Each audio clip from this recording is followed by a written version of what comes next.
Kwaniriza munanga ali ku Salam TV olutimbe olw'emirembe osibyotia oliyotya nabukenya amina program kadama tuba tutunulira ate ensonga z'abannaffe ne tutunulira n'abo abakigereesa nga bavumaganya omulimu gw'abannaabwe nti ate bagenda mu buddu si bwe guli kubanga bwe weetegereze nnyo essangi zino ate abantu abali ebweru ku kyeyo be basinga okuyingiza ssente mu ggwanika ly'eggwanga batya nga baweereza ab'eŋŋanda nga bajjanjaba baweerera abaana ssente ezo buli we zitambula zibeera ate zigasa nnyo eggwanga lyattu bw'oba weetegereza ebyenfuna bya Uganda luli twagamba nga mwanyi naye kati ate bantu demand yeeyongedde etya era lwaki yeeyongedde olunaku olwali tugenda kuba tufokasinga nnyo obanga essira tuliteeka nnyo ku nsimbi zino eziyingira ziva mu nsi ki abantu bano basinga genda mu nsi ki yemma nsi ki ezo zirina endagaano ne Uganda oba nedda nze nabukenya amina tulakalira omugenyi mulina ate nga yayogerera eddoboozi ly'abakadaama oba ly'abankuba kyeyo migrant workers teyeesalamu wonna agwawo mwami Kahonde Abdallah nkwaniriza nnyo kale nyabo muli muti eyo gye tuli nateera tubitunuulira tubigoberera nga nammwe mubigoberera naye ate ali ku Salam TV nsaba omumbuulizeeko era kuwulire abatulaba ku Salam TV mannya nze Kayonde Abdallah nga nze president wa Migrant Workers Voice ni musanyufu okubanga tukyaziddwako era babawulira musangibwawo tusangibwa ku Lubaga Road wane Kampala Lubaga Road ku kizimbe kya Chengo House 3rd floor yonna yaffe yonna yamu muliwo okulwanirira ddoboozi kuyamba abo abali mu buzibu nakutereeza nsonga newe tutunuulire nnyo ensimbi eziyingira mpitirivu nga nammwe muziraba ziva mu nsi ki zino kuba bannayuganda bali buli wamu buli nsi gy'ogenda munnayuganda mwali ekyamazima amawanga agakuze okutusingako nga Uganda galina ssente ebizibu bye tukaaba wano bosi bye balina abamu ku bo bava ne mu kwagala okukozesa abantu baagala kukozesa mashini kivola abantu ogenda mu Europe eri yes beetaaga abakozi naye ate partly mashini zabikka gaapu emu kati abakozi babeetaaga mu bintu biralalala tukyalina omukisa nti wano ate mu Bawarabu babeetaaga okucupayinga space eyo yogera ku Bawarabu naye ate bw'otunya mu nsi z'Abawarabu abasinga bamanyiiko emu Saudi Arabia anti Saudi Arabia esinga kubeera mu bagwira 50%. Saudi Arabia has 50% of foreigners or migrant workers of its population. Kati population eyo webanga yabalangira side yemu baki bakopi Abdullah kale bebo era bakibatwala baduba Allah so kati wabalangira bali beetaaga abakozi bo mu kikula kyabwe mu culture yaabwe bakolererwa bukolererwa so by the way ekyo nno kiri mu ndowooza mu ntegeka ya Katonda mu kuteekateeka ensene nti tewandibaddewo bw'oba kugamba nti enkomerero ng'eneetera okutuuka obusiraamu bujja kusaasaanira ensi wali okirowoozaako mu kufumitiza ngowooza kinaatandika kitya bwe kiri kumbe kitandikira wano of course kati nze nga nze ali mu ddembe ly'abaana bano birina bingi byendaba ekiro saawa 9 n'abantu nga beebase tebamanyi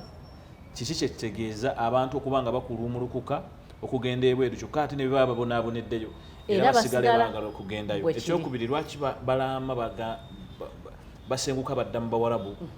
abadde Teddy Christine tamanyi kimusindikiza agenda kuyiga salaamu nakuddanga obusiraamu abutegeddeko ekitundu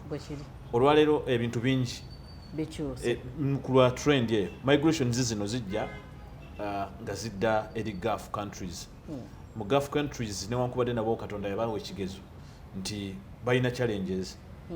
balina embeera eri eya jahiliya abamu era ne gavumenti zaabwe zigivumirira embeera eyo yes kubanga constitution y'obusiraamu okujja yajja okusanitizinga n'okusivilizinga gyewo biri bye baakolanga mu jahiliya ebawe civilization bafune eddembe bakole kugamba nga respecting humanity ekitaaliwo so saagala na muntu ali eyo atuwulira oluusi nga tulwanirira eddembe ly'abaana bano n'alowooza tukikola tekiri mu busiraamu. Ekyamazima obusiraamu bulina eddembe, bulina democracy, bulina peace of mind, bulina respecting humanity. So kivula ne Qur'an ebitunuulira nti bw'otunuulira Qur'an engeri gyeyanjuluza, engeri gy'olina okuyisaamu naddala omuzaana ono omuddu ali mu nnyumba. Qur'an eragira ddala nti okugamba gwe atasobola kutuukiza bulombolombo obwo tewandisaanidde kuba ate bba ekibonerezo kye balina kya muliro. Natera waliwo agamba ng'ate bakola bye bakola tuveeyo otugambye bo balina endagaano naye waliwo ate abaalawo abatazirina. Endagaano ya Uganda ne Saudi Arabia ya nkizo olwaleero ku ggwanga Uganda era nkalinga nkalira ka mwana kaba kamu. Ife nabalwanirira eddembe tuprovokinga gavumenti nga tugisegera tuyigamba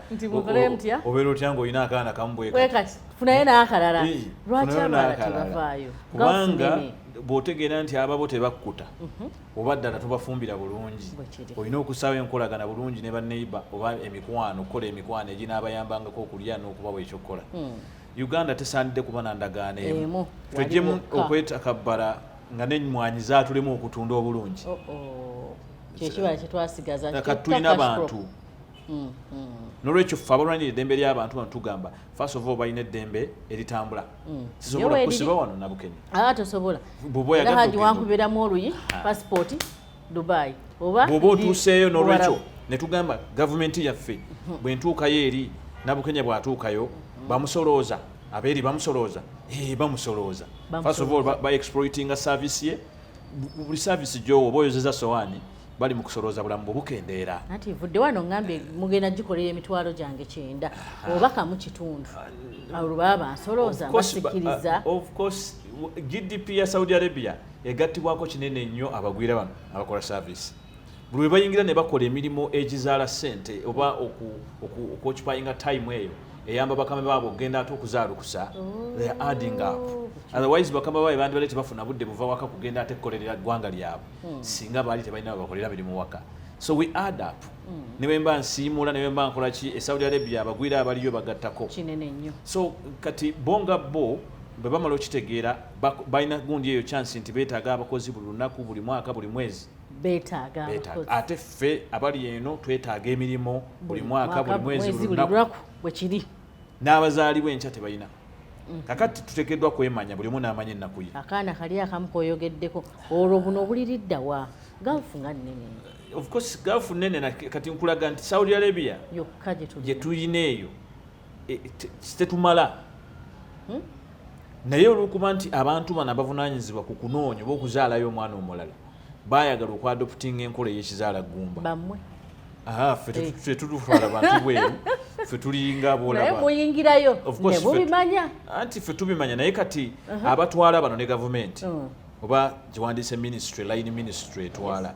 bonga bo mu kwagala okuzaalukusa emirimu gino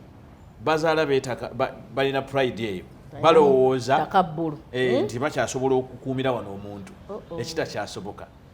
Kati ffe kyolwa twagamba muteeketeeke agenda atambule bulungi. Mugende munoonyeyo n'endagaano endala ewalala muzireete mubeere nti ono bw'aba alemereddwa asobola okugenda wali. Munegotiatinge bulungi nga ate temussaamu takabbulu okwetwala nti mwe muli babbeeyi naye nga ate mwe mwetaaga. Yes musobola negotiatinga eddembe lyaffe n'okunegotiatinga amagoba. Naye muleme kutunuulira amagoba gokka. Kuba ensobe yakolebwa mu ndagaano ya Saudi Arabia batunuulira amagoba gokka tebatunuulira ki. Era nabo bavaayo mu mawulire bakugamba tufunamu omusimbi mungi kituufu kuvaamu naye bwe babuuza eddembe mulikuuma mutya era okumuntalinga abaana bano mukikola mutya. Tujja byogerako. Mwami Abdallah, nsi ki ze tulinamu endagaano nga Uganda abaana baffe gye bagenda ne bakola era ne bakola ne batuula ntende. Ey'abakozi abali domestic eri Saudi Arabia gyemmanyi oba yo ministry naye ebirala byesirikira kuba manyi bakweka ebintu eyo. No balina engeri gye bakola ebintu byabwe mu kasirisa eyo sijja kuganda bagambako nzikiriza mbagambeko beefuula nnyo be bannannyini ministry eyo naye eyo ministry yaffe ffe bakama baabwe bagenda ne basayininga ebiragaano eyo ne babikweka. Ogenda owulira nti ate balinayo kiri balinayo kano obabuuza bino mubikolera baana be musakira tebamanyi. Mufumba mutya emmere ne mutabulira bagenda jjirya nti waliwo emmere muzunga mugenda e Dubai ne muzunga ne mugenda wa ne you don't involve temu involving ate be mwagala kuliisa kyalibadde kirungi mu involvinge bemwetaaga okufunira emirimu gino bwe batajja beekwasa kyamwagala ne mututunda bajja bagamba kasitepu bakasuula era recently nakagamba ambasada wa Lusimbi nti bakututte kata muli kata mbalaba webalenga ambasada otukoledde omulimu mulungi nnyo gwe totidde wajjayo feesi yo n'ogisigale ba export totya ng'era wa diaspora bw'abeera naye tusaba baleme kukozesa nsobi nti bano abasajja baagala nnyo kukuta bonga bo ate ne baleka omukozi kitegeeza omukozi mumufudde muddu tayogera talina ddembe naye ng'ate omukozi naye agamba banaye njagala okugenda sigaana ffe twagala okugenda ebweru okukola naye era singa mutuwa endagaano endala olaba abaana beetwala ne mu zooni ze zitalina ndagaano lwaki kubanga ono afumba emmere ono agaba emirimu ayina engeri gyakola ebintu nga byakikukusa ye kennyini ng'akola abuzaabuza kati omwana agenda essaawa zino amanyi Saudi Arabia yokka gyeyina endagaano Saudi Arabia yewali endagaano etwala ba informals ba P2 P7 banyinaffe abatalina qualification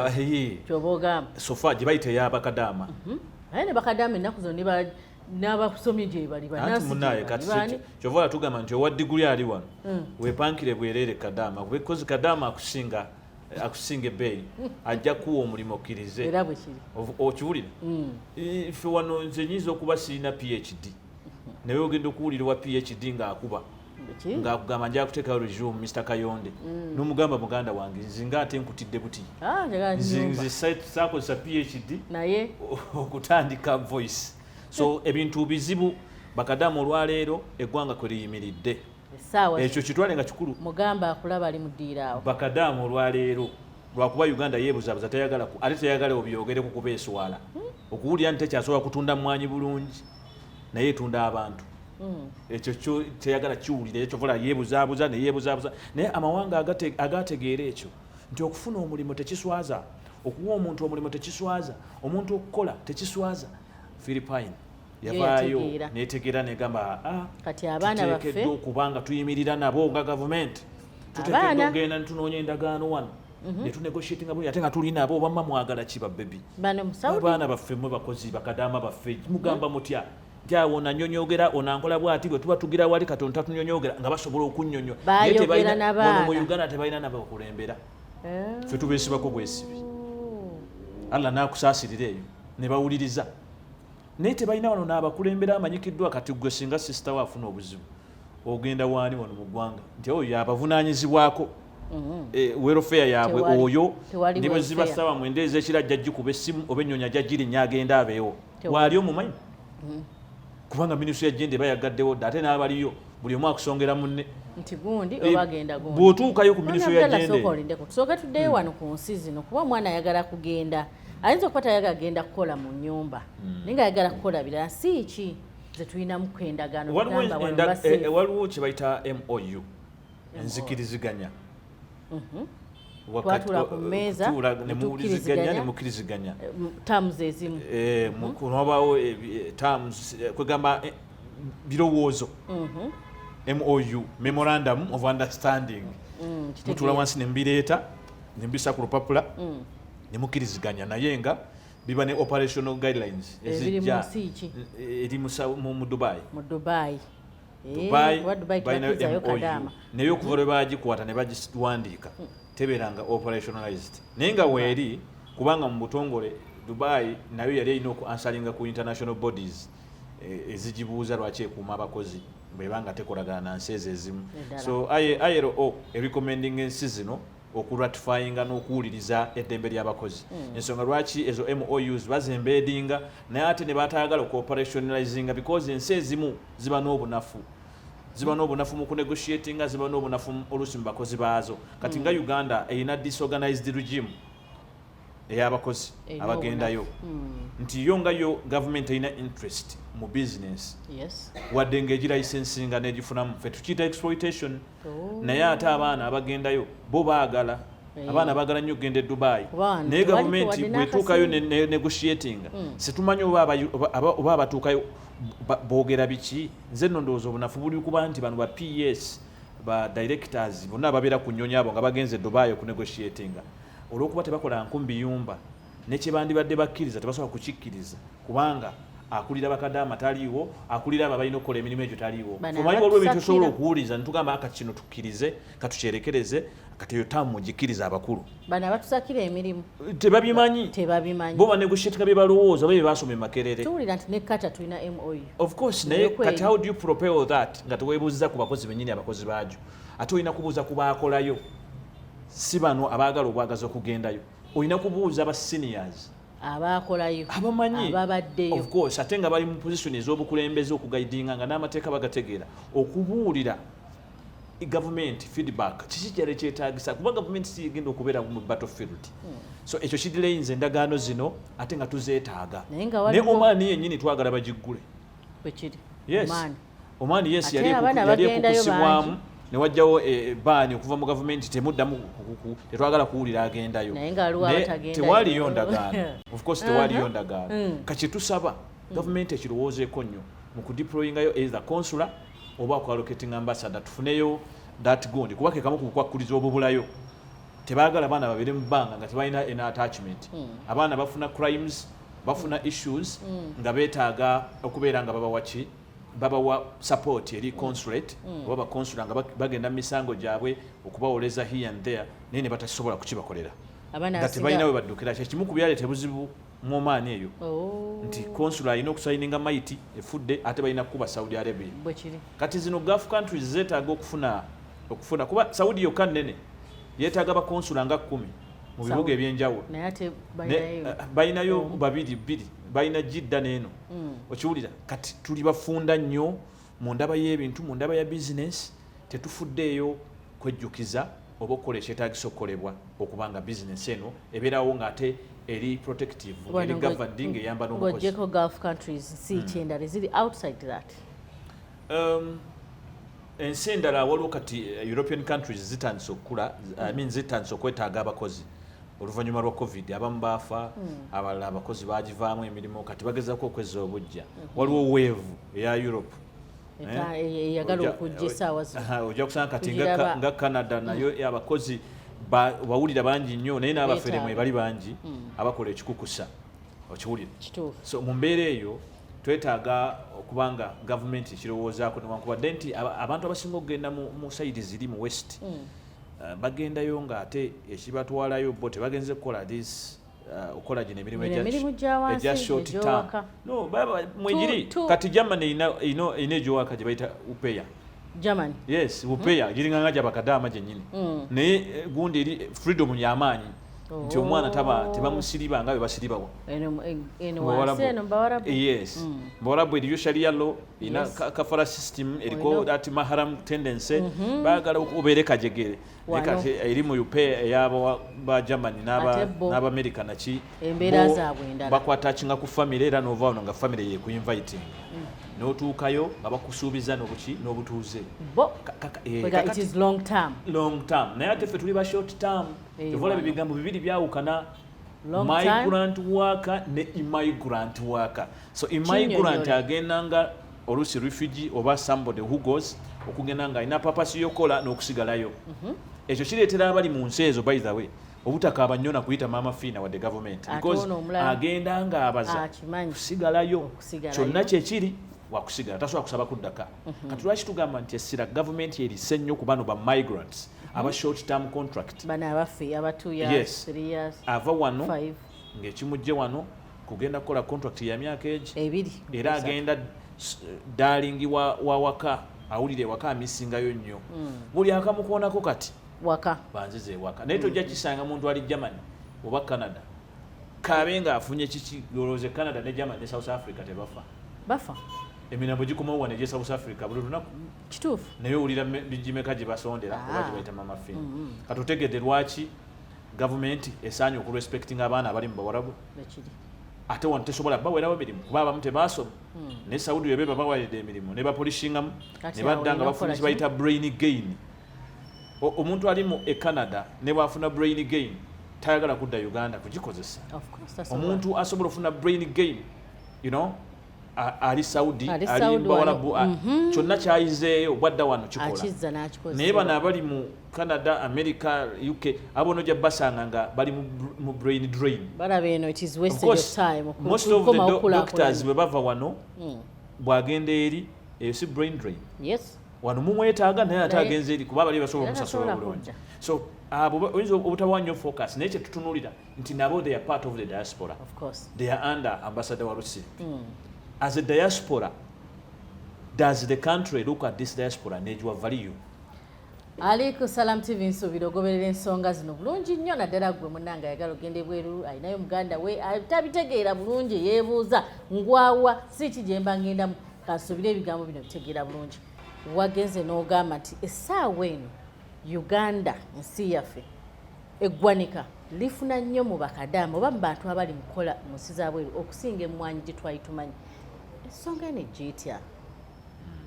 kituufu eggwanga lifunamu lyandibadde liremerako okukola bizinensi erimu emiranga kanaawe ate emmwanyi ze tufulumya buli kaseera eggwanga katugeze Uganda olwaleero okusinziira ku recent statistics za Ministry of Finance bakulaga nti bafuna over $1.3 billion annually okuva mu diaspora yonna buli munauganda yonna gyali gyakolera kabe ali wano Kenya kabe aliriddawo Middle East yesinga okuyingiza ate $900 million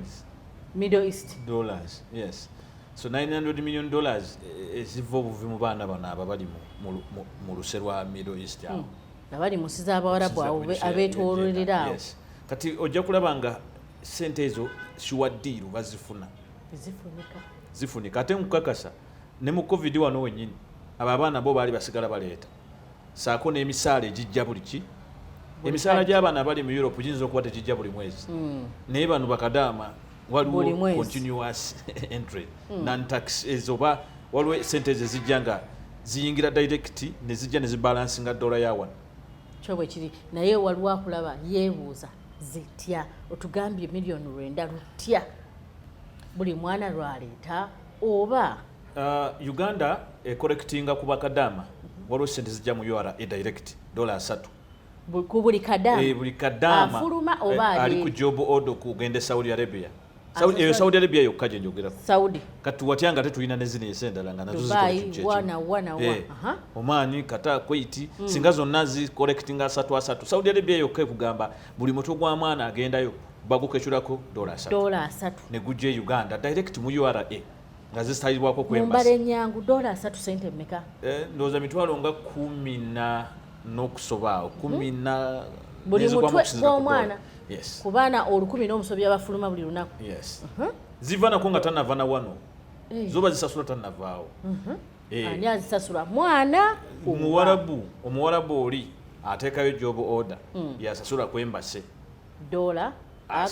ago bagasala ne gajja wano ne kitakomaawo eggwanga lyongera ne lisolooza amakampani gana agatwala abaana buli mutwe gw'omwana basasula bukadde 2 buli kulinewinga license okufuna obufunyi license balina omusingo gwa bukadde 10 balina emisoso ba employinga abantu bawa abantu emirimu okutunga ama-uniform okutunga biki byalani kusa zino zi training centers so there is also local employment eri attached to this labor export nayo nga weri benefiting government enegifunamu emisolo ne creativity ava mu bintu bino omwana akoze Ebweru akomeyo wana akoze n'atandikawo kyatandise ati nekisasula omusolo so eggwanga lifunamu mu ngeri ez'enjawulo zotayinza kukola ki kuteebereza n'ogamba nti yes oli ayinza okugamba era singa Uganda teyalabuka netandika kukkiriza baana bayo kugenda bweru singa ndowooza yagwaddanga gavumenti anti oluvannyuma otugamba nti tulina akaana aka kati kakibiriiti era twagala n'akalala kuba tetwagala gavumenti egwe bo okuva lwe baprivatizinga beerabira nti bakati bali bakozi babasuubuzi privatization kitegeeza ovudde mu kugatta abantu awamu okubakolerera kati otandise kubeera okola magoba kakati oyinza kugulawo business ali notasaamu bintu oba notanoonya bakasitoma oba kukola bireeta bakasitoma nolowooza nti eneekola you have to entice it. Government bwe yakola privatization nelayinga down abakozi ba government ne embracing structure adjustment programs ezo yali eteekeddwa okukkiriza nti ne labor export egenda kugirako because migration zinazo zigiramu abo abakozi bano booleyinze down bateekeddwa okutandika omigrating nga bagende ewalala gye basobola basasula obulungi wano buli privatizing ono capitalist agenda kugamba nti twetaaga cheap labor era olaba president buli wavayo nayogera agamba cheap labor for my investors kati cheap labor egoba wano abantu ne batwala ewali better wage nti cheap labor yammisa bannayuganda minimum wage tasobola kugisayininga because abali mu nammanve beetaaga cheap labor environment bakusasula emitwalo 3 naawe okijjemu enjawulo bakuwa 3,000 olunaku okijjemu enjawulo kugamba ekyo kiri deliberate. Kati government wemala okutegeera ekintu ekyo ate nesigala nga yeebuzaabuza nti teyagala kukola labor export mbeera tutunda mmwanyi naye nga mmwanyi zezaavaako obuzibu emmwanyi edda ate zezaali ezettunzi kubanga sente ezaavanga mu mmwanyi zaddanga ne zigasa bannayuganda wamu ne zizimba railway ne zikola ebirala bizaali zirina okukola naye kati eziva mu mmwanyi zigenda mu nsawo ya gundi kubanga waliwo kye bayita capitalism ojja kusanga n'ettenda y'emmwanyi eriko nanyiniyo eriyo n'abatunda bakituuka ku golodi buli kyabugagga kyosobola okugamba kirinako abakikola ki gwe nange tusigala mu bbanga omulimu gwe tusobola okukola bwa kadaama na sekadaama kati awo okka bwe tuddukira because we are oppressed and displaced by the prevailing factors zino mwe muli eyo cheap labor minimum wage oba unemployment rate egenda waggulu ekirala kyetujja okwebaza gavumenti nti gavumenti egezezaako mwana watu okusomesa bannansi basomya abatono percentage egezaako kale gyotajja kuwakanya nti basomya abaana bagraduatinze naye balina emirimu olwaleero abatali bagraduate bakadaama bebemployinga bagraduate okiwulira kati eggwanga bwe limala okutegeera ekyo then toyiginowalinga informal sector you empower it nogiskilling ojalaba nti government yatandikiriza akantu ako skilling ereta PDM ereta buno ereta buli naye nakyo njagala njirabule abantu tebabawa bwisente tebabagabira bugabizi sente that is deliberately telling them remain lazy and don't create anti akuwadde oyongeremu ekyo kyoli mukola kuba bajja down wall ne government okukwata sente za PDM neziwa abavubuka b'abannansi abali wano ekwate sente etekewo monitoring system y'abakadaama Saudi Arabia oba eggulewo bilateral zones endala ekwate budget egiwe ministry ya gender bagende banoonye emirimu egy'abakadaama mu mawanga gano banegotiating endagaano ng'ate n'abakulembeze b'abakozi babataddeko ojja kumbulya Uganda bwenebeera mu myaka 5 ejijja olw'olumu tukkirizeeko nti gavumenti ebalansinze gwoba oli eri okola ng'ono takola lwakiri naye bano kababeereko bweba kino gavumenti kyeri mu kukola eri just kwedi bonkola ng'owamali baddiza ekibumba abaana akirya kati kankubuuze olwaleero bongamba nti tosobola kusasula abantu bulungi n'obutale obutunda bye bakoze wano byobagamba bavumbe kando bakole bino nabyo tolina bwosobola bitunda kati gwe abagamba babikole ne bono skilling nga wano nosulawo nga bo skilling nga tusobola be employing ekyamazima then oba kafu just look for employable skills ez'abakadaama abagenzi ebweru empowering training centers tekawo efforts ezigatta abantu bano abali mu mulimo guno gube sanitized ate eggwanga ligu owning libeemu ne stake nti omwana waffe wabonabonera ebweru incentivize omulimu guno nti omwana asikirizibwa obutakukusibwa kuba takyasobola sigala waka ono gwe balyazamanyiza munnammanve bamusasula nusu kakaaga n'amaliza nga yina yetunulya teyetegeera kati oyo ajja sigala yeegomba kadaama ataasoma neiba we ali Saudi Arabia agamba bakufa kaŋŋende naye bw'afiirayo era stiru gwe gwafuna damage ate damage eviirayo wa nti gwe gavumenti avunaanyizibwa okujja ng'oyagala kusigala ng'owa bitongole birwanyisa human trafficking fame nti tulwanyisa human trafficking naye ng'olina kyosobola okukola zero trafficking incentivize anti tuddeyo ku rwenda luno era ogambye bakadaama lwe nzikiriza mmaleyo akantu k'oku incentivizinga kubanga bw'oba incentivizinza oba okuteekamu okunyumisa kyokola okusikiriza oyo akikola oba akigendamu teri muntu agenda kukyembulesinga mu bulungi abayaaye bagenda kiyingiramu bayingire mu mulimo guno kubanga tegusikiriza nti omuntu ayise mu kampani ate alabikanga gwe bakukusa kubanga tewaliiwo kyeyegombayo kyanjawulo kyawukanako ole gwe bakukusiza kyova olaba na zino zones zino z'owulira ze batanda bakusayininga deliberately ziriwo nga ziri propelled by traffickers. Bakidideyinga ekyo kuba trafficker adojinga musolo. Ate yamanyibwa sente. Ate uliriza trafficker yamanyi sente we ziri. Ekyamazima trafficker wajjira gy'olina gamba mpa license oyanguwanga tomulwisanga tomukoleranga dire. Kanaabwe emboozi nedda wano weetuuse mutukkirize tujongereyo ku Sunday tulakalira ninda za 12 zennyini twongereyo program Kadama kuba akadde katulidde empinda nze Nabukenya Amina weeraba.